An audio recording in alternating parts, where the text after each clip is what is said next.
Hi, I'm Emily. I'm Peyton. I'm Miaya. I'm Brooke. We are Forest Fever, and this is Off the Grid. We were faced with the challenge of creating and designing a sustainable house completely off the grid. After much research and a series of complex decisions, we were able to create a practical home. Located just north of the equator, Costa Rica has a temperate tropical climate marked by 2 seasons. The dry, December through April, and the wet, May through November.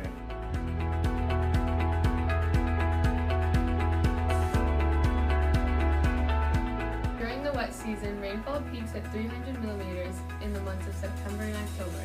During the dry season, the average rainfall is cut down to around 1 millimeter. Our group was assigned Turrialba, Costa Rica. This rainforest is home to most of the bananas we eat and the coffee we drink. The energy source we chose was hydroelectric power. This was an easy choice to make since hydroelectric power makes up 68% of all the renewable energy in Costa Rica. Also, based on our location, the Turrialba River will provide the water flow we need to power the hydroelectric generators. Our energy consumers consist of plumbing, LED light bulbs, air conditioning, and a refrigerator. Our air conditioner takes up the most energy at 6,000 watts per day, and our light bulbs take up the least amount of energy at 180 watts per day. In one day, our energy consumers total up to be 15,880 watts per day. Our group chose a well to purify our water because the earth is a natural filtration system and most of the well water is clean and safe to drink. The cost of a well is on average around $5,000. The installation is typically the most expensive aspect. For our house, we wanted it to be one level and super simple, so we made it so that all of the bedrooms were kind of down one hallway, and when you walked into the front door, you walked into an open concept. There's 4 bedrooms and 1 bath, and then there's the open floor, you walk into the living room, as well as the dining room and the kitchen, and then this is another exit to the backyard and the garden and everything.